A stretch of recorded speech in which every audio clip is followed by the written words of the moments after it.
In celebration of reaching 100,000 words written on my book Better Dead, I decided to do a little bit of a throwback video. Probably a lot more than 100,000 words written due to the amount of rewrites I've had to do. I entirely shifted the book from first person to third person due to feedback from my agent, and oh my god. And in the spirit of throwback here on the channel, I've decided to resurrect a series that has laid dormant for far too long, a versus video, where we take two popular or niche sci-fi fantasy series and pit them against each other to see who comes out as the winner. And in reality, it's just a way to inform you all on two cool series and maybe make you want to pick one up. But also, you know, which one's better though? And I'm extra excited to do today's video because it is two of my favorite series of all time from different eras in my reading life. When I was just getting into reading epic fantasy,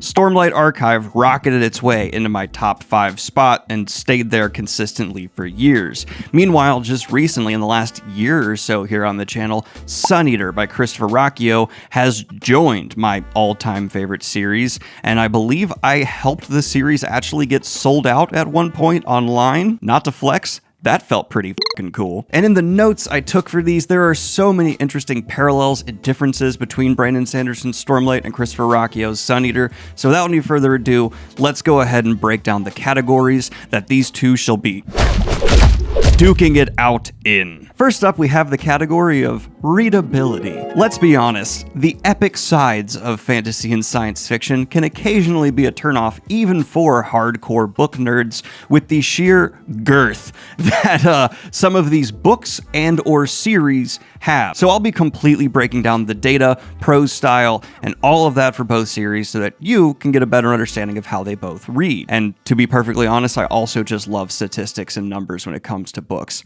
I don't know why. It's not something I think a lot of people share. It's a bit weird, but I'm passionate about it. I like book number. Book number good. Next up, we're going to have the category of the world. Such an important, integral part of why we decide to pick up the books that we do within the science fiction and fantasy space. You'll hear about an idea, a concept central to a narrative that is fundamental to the world building, and it can hook you right on in. Obviously, with Sanderson, you have its ties to the Cosmere, which I won't be counting much because this is Stormlight, not Cosmere. And with Suneater, you have a epic set in the future with an alien war. And we're going to talk about the executions of those worlds right before we get into the themes. This is a category that's probably gonna be the most subjective. I mean, all of this obviously is, but in terms of themes covered, that is up to interpretation, and then the quality in which you think these ideas are being communicated is once again something that is up to the individual. But I will do my absolute best before we finally get into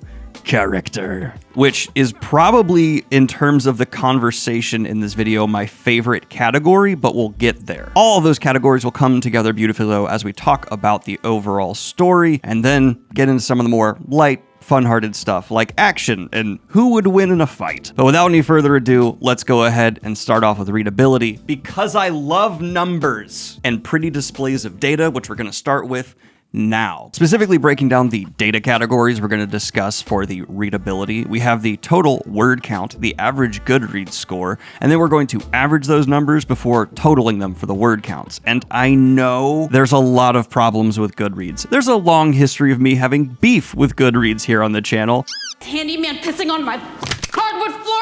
This is European. Oh, come on. And their improvements over the years have been underwhelming. But in general, they are still, unfortunately, in my opinion, the best way to just measure a mass market response to a story, which of course is an indicator of readability, though something being more niche can absolutely be something that appeals to you as well. And we'll talk about that. But let's go ahead and start with Suneater and roll out the data. Suneater begins with, of course, its first book, Empire of Silence, with a current Goodreads score of 4.04 and a word count of 248,197 words. It was followed up by Howling Darks with a Goodreads score of 4.38 and a word count of 264,990 words. Howling Dark was followed up by my favorite book in the Suneater series and maybe my favorite book I have read in the last year and some change, and that is going to be Demon and White, which still still holds the highest ranking for any Suneater book, and it comes in at 4.63 and a word count of 295,785 words. It's followed up by possibly the most depressing book in the entire series, and that's going to be Kingdoms of Death, which lives up to its name with a Goodreads score of 4.47. I understand this may have been too dark for some readers, and a word count of 208,311 words, which does make it the shortest Suneater book. It was followed up fairly recently by Ashes of Man, which has a Goodreads score of 4.53 and a page count of 209,248 words. But absolutely just fresh off the presses, the second to last Suneater book has been released, Disquiet Gods, which sits at a comfortable Goodreads score of 4.61 and a word count of 288,359 words. An important note: both of these series are about to have a finish of sorts. Suneater is about to be done with its next book.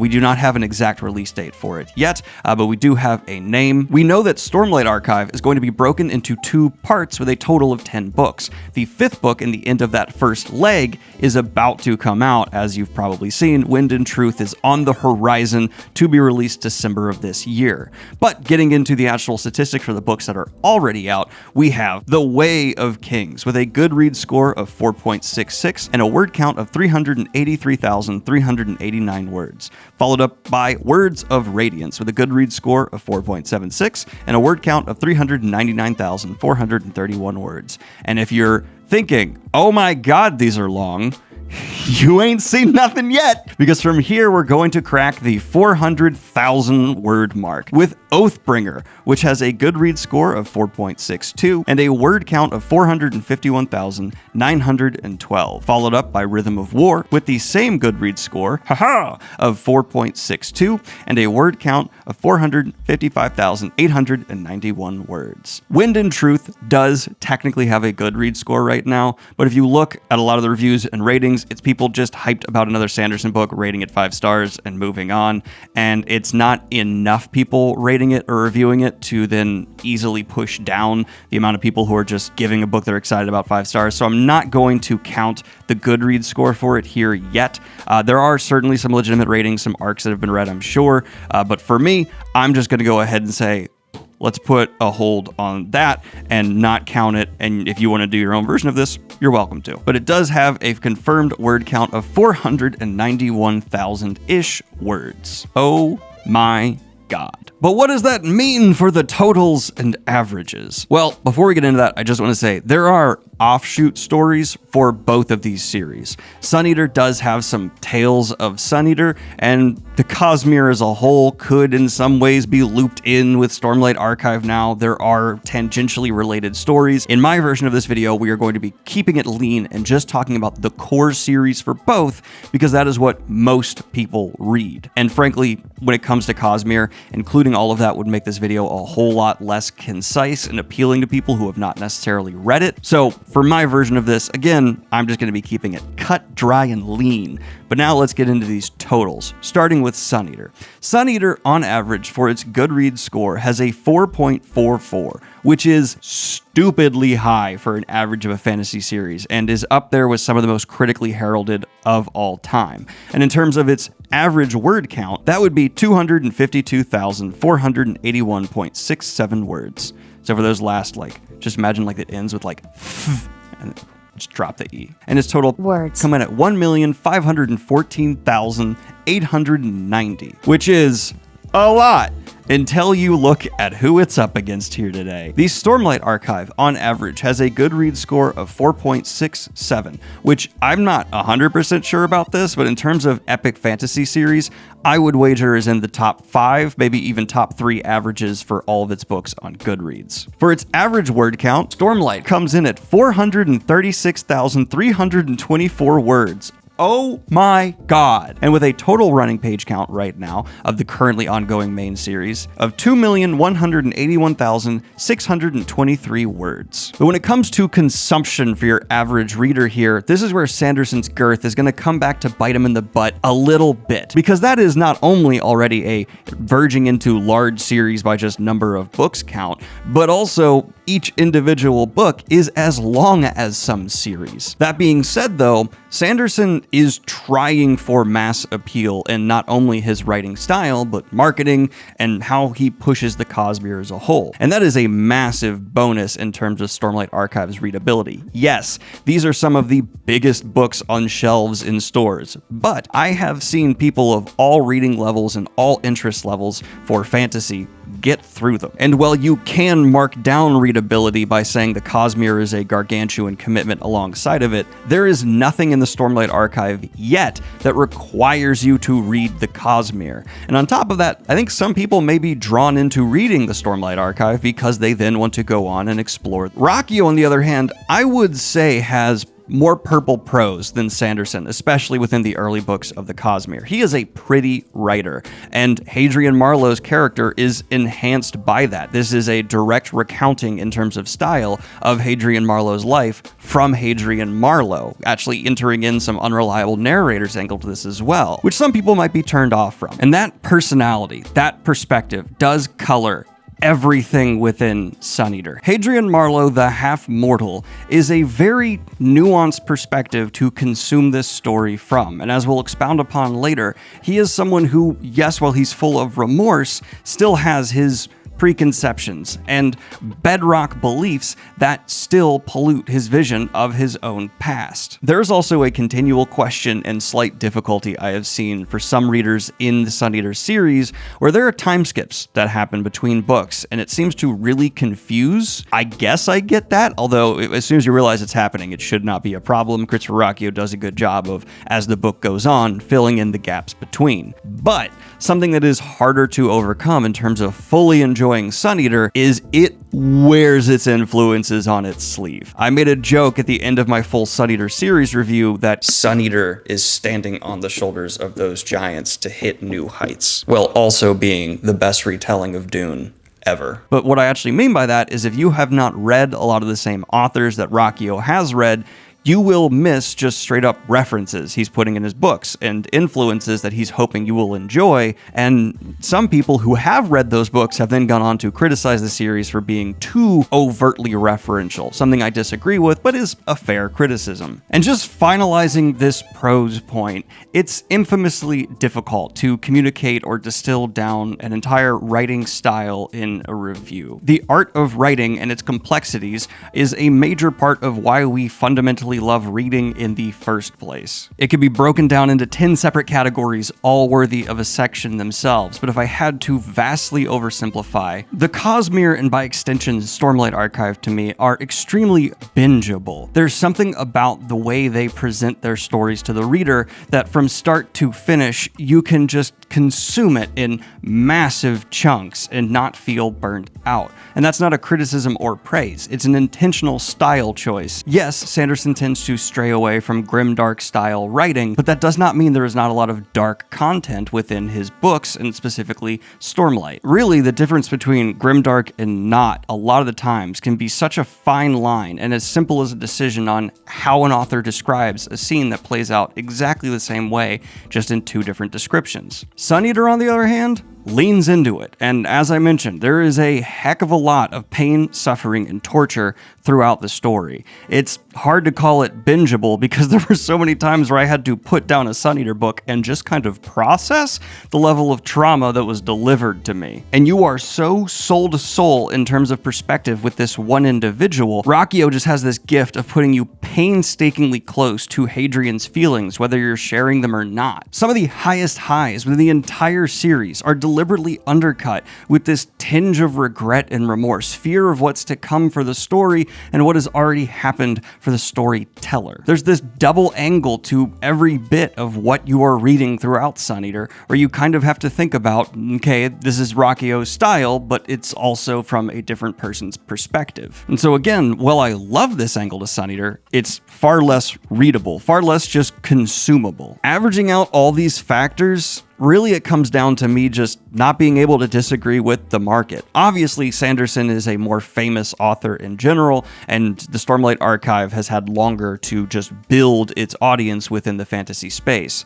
But it hasn't just built an audience. It sits at king in many ways, so I think it's very close, but in terms of the readability score, surprisingly, I'm giving it to the substantially larger Stormlight Archive, due to the overall initial intent of it being very consumable, and the fact that I think that Suneater, in terms of its characters, which we'll get into more later, is intentionally more challenging. But for this point, going to Stormlight Archive. But first, I'd like to thank today's sponsor, Squarespace. Squarespace is the all-in-one platform that allows you to build, manage, and grow your business online. The most important place for your business to function now, arguably. Squarespace is the all-in-one platform that is here to educate and encourage entrepreneurs to stand out online. Whether you're just starting out or managing a growing brand, Squarespace makes it easy to create a beautiful website up with the modern trends. Not only can you learn the tips and tricks of the trade, but they're jam-packed with features to help your business just hit the ground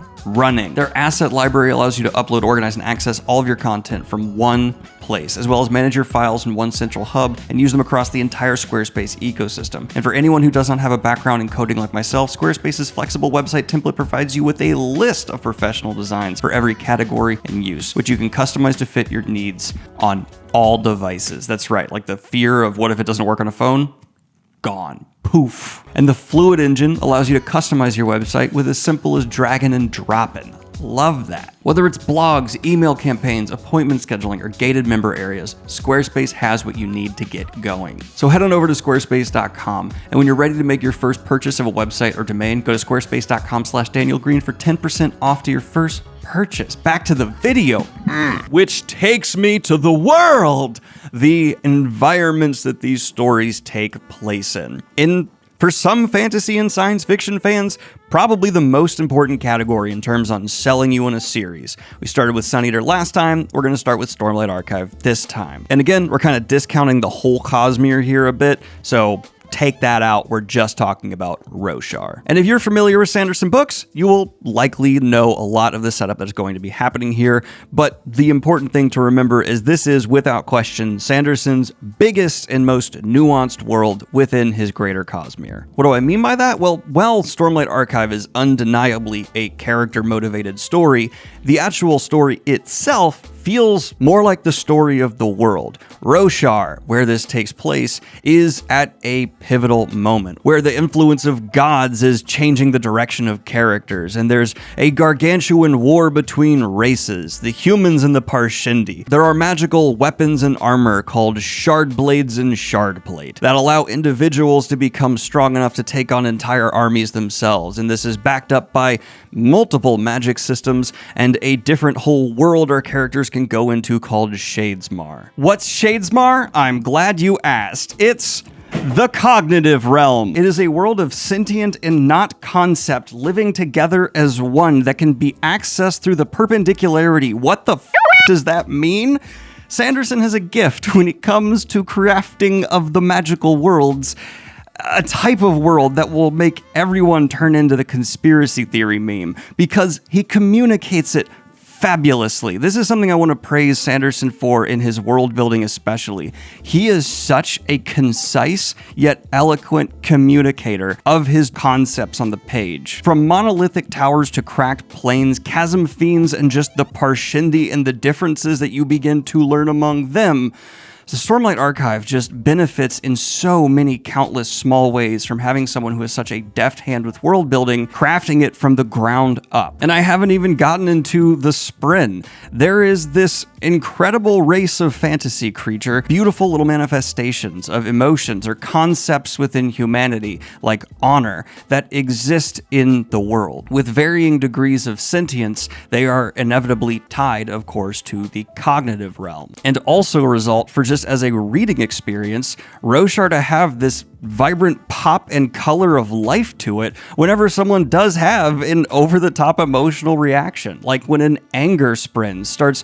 bleeding out from a character because they are just that pissed. Influenced by dozens of real-world cultures, the world Sanderson has built is up there with the Wheel of Time and Malazan in terms of its just sheer scope. And maybe most importantly to making this world, despite its high fantasy concepts feeling so realistic, is the morality on all sides is nuanced, and there are good and bad actors across this war. And conflict within the entire world, top down, feels remarkably fleshed out, where someone giving orders here can be commanding someone you agree with on this level despite that level being evil, and then the end result is something that is extremely morally conflicting. There are elements within this story of political intrigue, though not nearly on the scale of like A Song of Ice and Fire, and throughout the books, a time span of years has been covered, and that's before a major time skip that is about to happen within the series after we finish book 5, keeping it spoiler free. With some of the most epic battles of recent memory within fantasy taking place on the Shattered Plains, and with haunting figures from other worlds plaguing our characters in a mythology that unveils more secrets of the Cosmere layered in,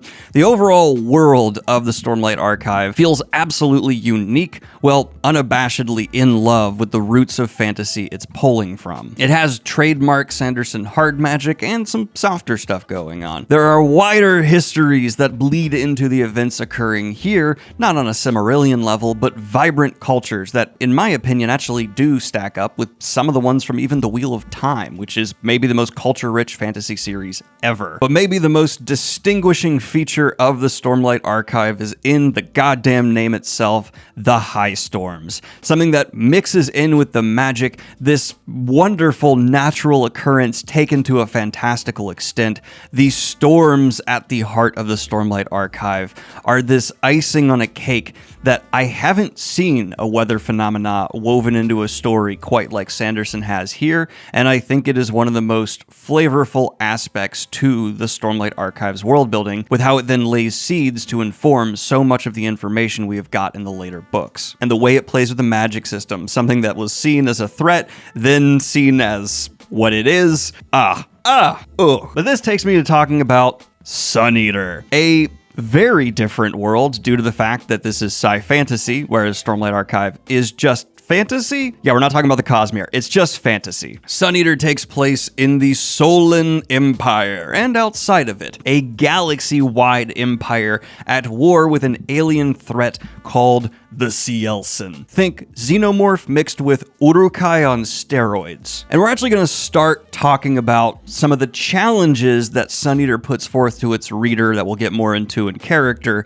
here, because most of our characters are born of the Shallan Empire, which, I want to be clear, the Shallan Empire has never done anything wrong in any way, shape, or form. They are a pure and innocent organization, and the Emperor is a flawless being, an immortal god among men who I would never say anything negative about. And if you do, you should absolutely flee for your life, because his reach is infinite, his sight is omniscient, and please, for the love of God, It's always listening. dumb joke aside, paranoia is one of the most consistent feelings throughout the entirety of Suneater, especially early on before Hadrian begins to have a little bit of weight of himself within the Empire, because as technology is advanced, eavesdropping devices of incredible sophistication can now be planted and left anywhere, and people can genetically mess with your blood or poison you through just about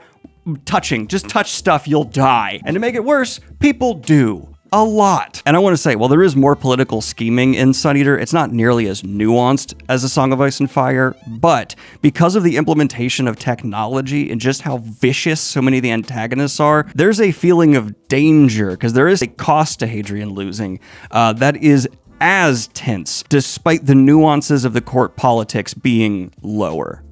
Yeah, that makes sense. It's violent, it's ugly, and it's messy. These are a space word that gets me demonetized. They believe in eugenics and are not nice. They are quite bad to their people, and their priorities, their politics, reek of some ideologies here from Earth that we have had to fight world wars to put down. And obviously anything that revolves around a godlike emperor is politically not the most healthy. I'm God now, you understand? But when the alternative are aliens who literally view us as cattle, you kind of have to end up fighting for the people dressed in black. But this is one of my favorite parts of Suneater's world building as a whole. It is aggressively used to enhance the conflict for the main character, Hadrian Marlowe, where he sees the faults and problems within this empire he was born to serve. He is a member of the nobility, but has that taken from him, and you get this incredibly well-rounded view of what it's like to live at nearly all levels within this empire, because Hadrian does it, from being a gladiator to a commander. And there are other factions that exist within this world, as well as ancient bits of technology that actually harken back to the initial leaving of Earth. Yes, this is technically taking place in our universe, that make what starts out feeling just like a Dune-inspired sci-fi epic lead into something that feels far grander, bigger, and beyond. And as someone who has read most of the good Dune books, I think Suneater has managed to grow beyond what inspired it and craft a world that is one of the biggest and best the science fiction genre has ever seen, especially if you love moral conflict. There are magics here. There is technology that's reached the point of magic. There's gods outside of reality and forces at play that do somewhat feel like the gods that are also in play in Cosmere, despite this being science fiction. Ancient races and entities that go beyond what human minds can even perceive result in what within the world of Suneater is presented as miracles. The court politics are heavier and more central to the narrative than I would say they are with Stormlight, making this a book that I think appeals even more to A Song of Ice and Fire fans. I think in terms of my personal preference, I enjoy what Suneater is doing more. I love that there is no feeling of safety within any organization outside of just our main crew. And even then, Hadrian is someone who goes down the wrong path, believes the wrong thing, and he gets punished for that by an unforgiving world. There is an entire book, multiple even, where Hadrian's just paying the penalty for the choices he's made. And if you are annoyed by someone getting captured a lot, that's going to annoy you. No, I'm just drunk. Up against the vehicle right now, sir. You're going to jail. I love whenever a far distant space civilization takes the time to go back and make Earth like a mythological, long forgotten, ancient thing. Like the way we look at ancient Egyptians, they look at ancient Earth. On a purely shallow level, something I love. But I think in terms of just sheer scope, sheer realization, and influence to other worlds being inspired by it as well, a Stormlight Archive world is going to take it. I think I prefer the world within Suneater worlds, I guess, but Roshar and the additional worlds that are then accessed beyond it are just hallmark Sanderson, and the level of impact they are able to have on the reader is just beyond. So while I subjectively prefer Suneater in terms of concept, in terms of execution, I absolutely still have to give this point to the Cosmere, which, oh boy, takes us to themes. And if you've been picking up them and putting down, you're going to see there's a pretty clear winner here. I adore Sanderson's handling of themes throughout the Stormlight Archive. There is so much to be said about self-worth and growth, the ability to overcome the impossible, friendship, faith in others, and the belief that there is a goodness to the world that Stormlight Archive insists on. We have characters that are beaten down and broken and are able to overcome just unbelievable trauma to continue fighting for what they believe is right. I think the most successful theme of the Stormlight Archive, though, overall, is its message that there is not some singular truth, one right or wrong. And we see this emphasized again and again when we have various aspects to the wider conflicts recontextualized through the characters we meet and begin to understand on a more nuanced level. And how those characters, once they learn more, end up changing their opinions and which side they're on. Szeth is probably the clearest example of this. And there is so much to say about how the Stormlight Archive values human life. It is revolted by ideas like slavery, and it tries to lift characters that start at the lowest to be the ones we can learn the most from, and then takes those that start at top and shows them becoming new people by engaging with those who they may have previously viewed as lesser. It is a theme-rich series, but I do not think so far, and possibly this could become clearer after we get the 5th book before the big time skip we know is coming, but so far, there is not as concise an overall dissection of certain ideas within the Stormlight Archive as we have gotten in the Suneater series. But that being said, I do not believe, and this could change when we get the next book and this first leg is recontextualized with another entry, but I do not believe yet the Stormlight Archive has managed to craft as clear a concise message and as broad and explored one as the Suneater series has. And that's partially due to, again, how it's just conceived. We'll get more into this when we talk about character, but there's more of a, okay, let's tell this story, then this story, then this story approach to the Stormlight Archive's telling. Obviously, there's a grand narrative happening, but like in the show Lost, you get it from a lot of different angles, and there are different themes within each character that are then realized, and they're done really, really well. But that's hard to compare to Suneater, which is laser focused on one man, his growth, the ideas behind it, and the turmoil and change he goes through. And that is, I think, maybe the biggest appeal of Suneater as all. If you're someone who wants to be challenged, have your ideas pushed back on, and the author just kind of with you when it comes to what he can make you think, who he can make you support by these broader ideas within the text, it's where Suneater wins. And you'll occasionally see the accusation laid against Suneater that it has conservative themes. And I'm not going to speak on behalf of the author. I don't know their politics. But is that a bad thing? I'm a progressive guy, but I'm currently writing a book, Better Dead, that's about someone finding faith despite me not being a person of faith. I want art that's willing to go into directions and ideas that challenges me. And we're talking about a society that has feudal elements to us, and the way that our main character is brought up at the beginning, he supports it. And that's why I love it. I love that I'm here to disagree with Hadrian. I start hating him. I kind of end up respecting him. I might love him by the end of the series,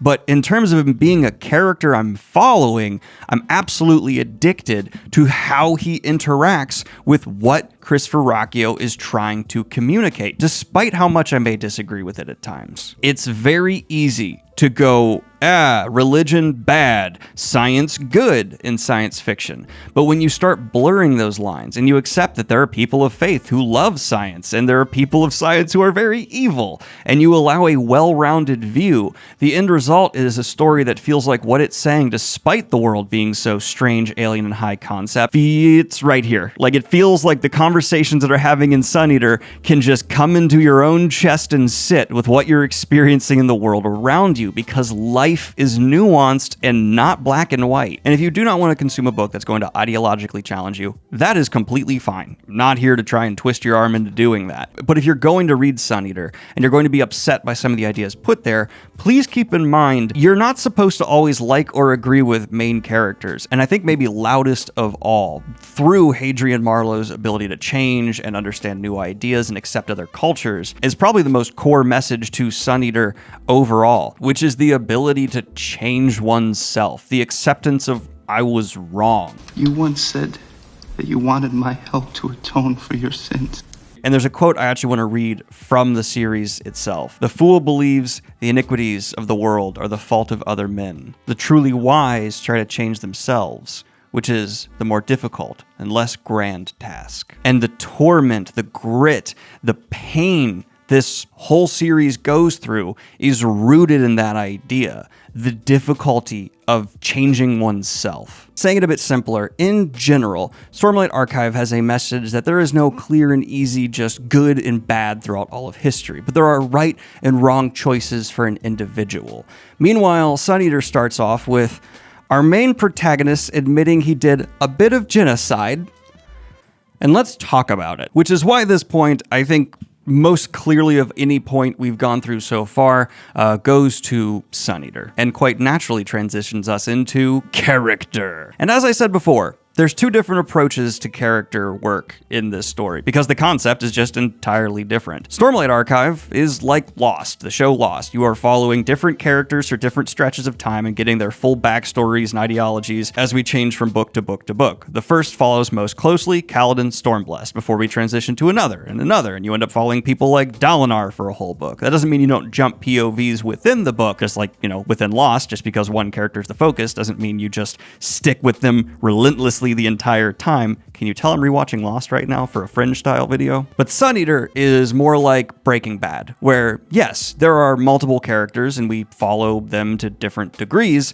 but it is the story of Walter White. And as within Suneater, it is the story of Hadrian Marlowe. No question. I think Hadrian Marlowe is in my top 5 fictional characters of all time, but there are many Stormlight characters that are in my top 10 to 20 fictional characters of all time. So Hadrian might sit higher, but if we're averaging this out, I'm actually giving this to Stormlight Archive. And if you're a Suneater diehard and you're surprised to hear that, hear me out. As I said, I adore the fact that we are essentially following a space German from the 1940s, and it's about him being removed from those ideologies, getting exposed to other cultures, other angles to life, and seeing the faults in his own ambition. And I love the framing for this character that is at the heart of all of this, that we're told in the opening of the first book, that the title Suneater is kind of literal. This is a man who managed, and we're told this in the opening, it's not spoilers,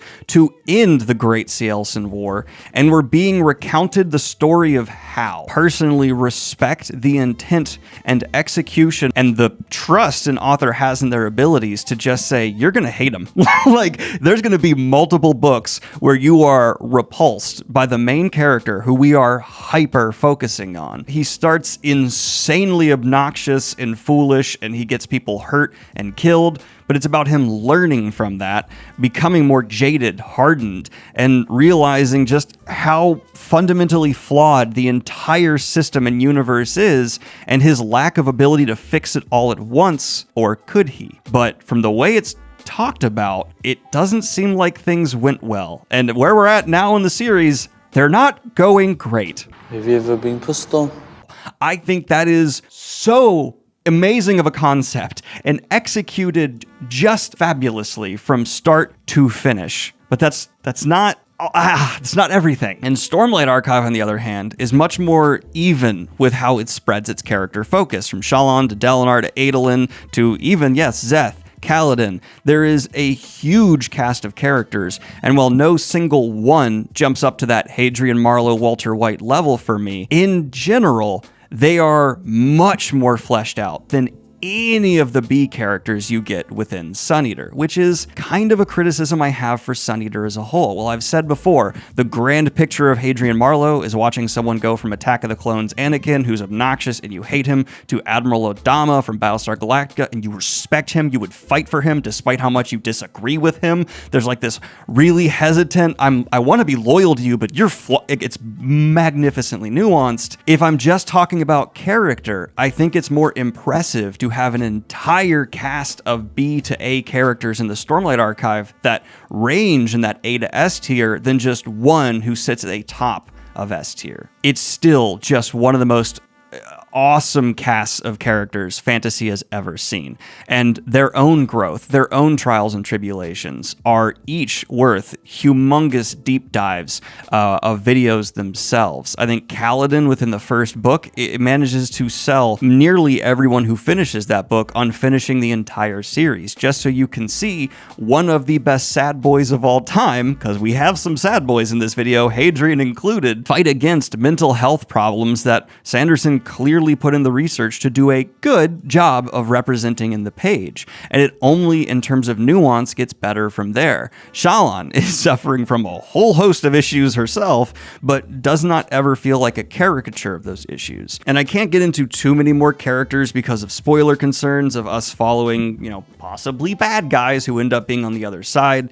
but Sanderson's dedication to making sure that any character who steps into the spotlight has solid motivation, growth, change, or not, and becomes a source of conflict is one of my favorite angles of him as a writer overall. He will not waste your time with a character, which in many ways is even harder to do than a character specialization like Hadrian, because once you know what you're going to do with Hadrian, you can just go with it, where it feels like Sanderson's constantly having to put someone new on the wheel, and he makes sure they're up to the task. So for that reason, this point narrowly goes to the Stormlight Archive. But now, every category comes together so we can talk about story, an award possibly the most important point. Which story enthralls me more? It's like picking between children. It's hard for me even to be subjective about Stormlight Archive at times, because it's kind of this continuation of my childhood love of Wheel of Time rediscovered as an adult in a whole new world that feels so much in core ways like the most important series in my life ever. But when it comes down to it, and I look at what these stories actually are, the Stormlight Archive is the story of Roshar, told through an impressive cast. And the story of Suneater is the story of Hadrian Marlowe that happens to be in the Sullan Empire in this wider galaxy-wide conflict. And I have a strong preference for the latter. I like that individual story. I love how the themes, the magic, the world, all of it inform and are informed by this one man's perspective. There is this taste, this tone that Suneater has captured that I genuinely do believe is an evolution of the story of Dune, something that feels like it's standing on the shoulders of giants and will be a giant future other things stand on. Words. All that being said, for me, in my subjective opinion, the point for story goes to Suneater. And now for the two dumbest points, but the ones I'm kind of most excited for. Action. Which one has better shoot bang pew pows? It's almost unfair. Christoper Ruocchio writes good combat. But he's even admitted himself in interviews I've had with him where he doesn't write the best ship to ship, and there's a dependence on close-up combat in Suneater that, with it being a futuristic sci-fi story, can feel a bit odd at times, and there is some of my favorite character moments within action sequences I've come across in ages in Suneater, but it's not necessarily the writing of the action that is what gets me there. It's good. It's well above average, but we're comparing it to Brandon Sanderson action. And from just people running, carrying bridges to flying through the air, wielding Stormlight, this man is one of the top tier action writers of all time. And I don't even mean in the actual violence sense. There is a reason the term Sanderlanche exists. In terms of just sequences that are action-filled or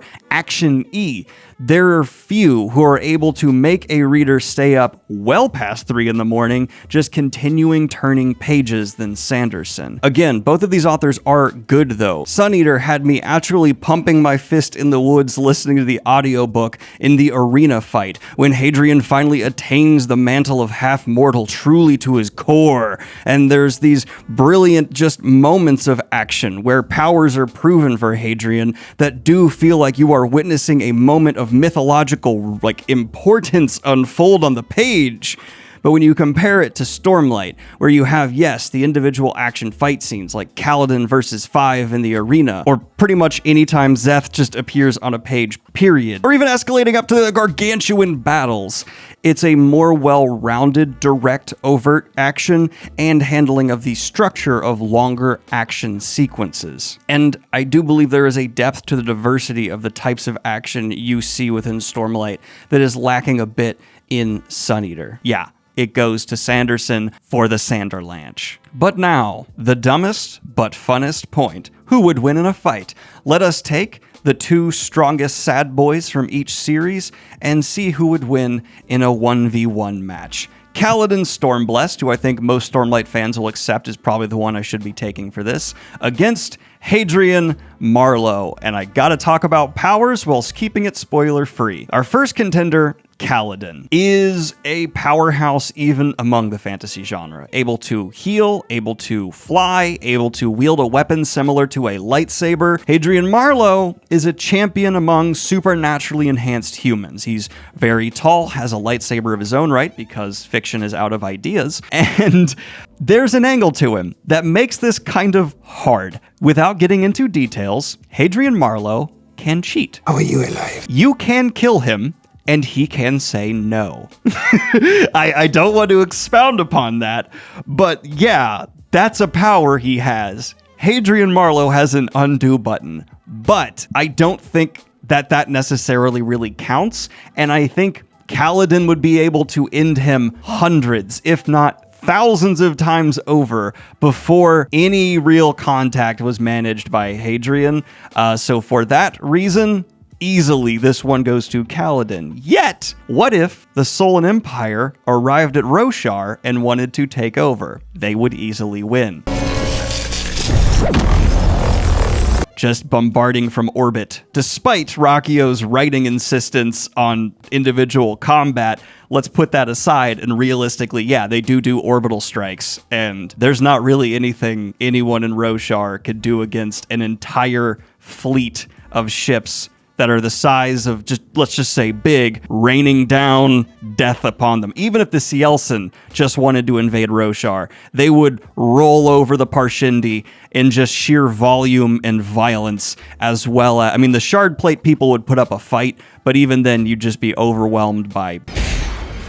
So, it's a split point. And for the final tally, we have Stormlight Archive winning. But damn, this was a fun discussion to have, and I hope made the comment section go off for engagement in terms of people agreeing with me, disagreeing with me, respectfully, I hope. And like and subscribe if you have not already. Hit the Patreon if you want to support what I do here. And if you'd like to get the first book in either of these series, it'll be in a link in the description down below. Affiliate link helps me here. And yes, I have hit 100,000 words on Better Dead, and seeing the page count of these guys by comparison.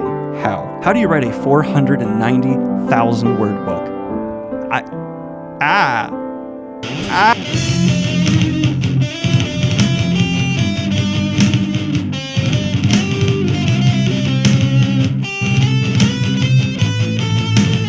All right, I just want to add this note at the end here, if you're still here after the credits. The Suneater subreddit is not called Suneater. It's called Soul and Empire. And I get it. Like, it's like, that's cooler. It's a cooler subreddit name. But you guys would be 3 times the size if you just called yourself the Suneater subreddit. I'm just putting that out there. It's not a criticism. If you want to stay small, I get it. But I feel like there's a lot of people who try to find a subreddit for Suneater and don't end up there. I don't know if you can change a name or not, but like just do it.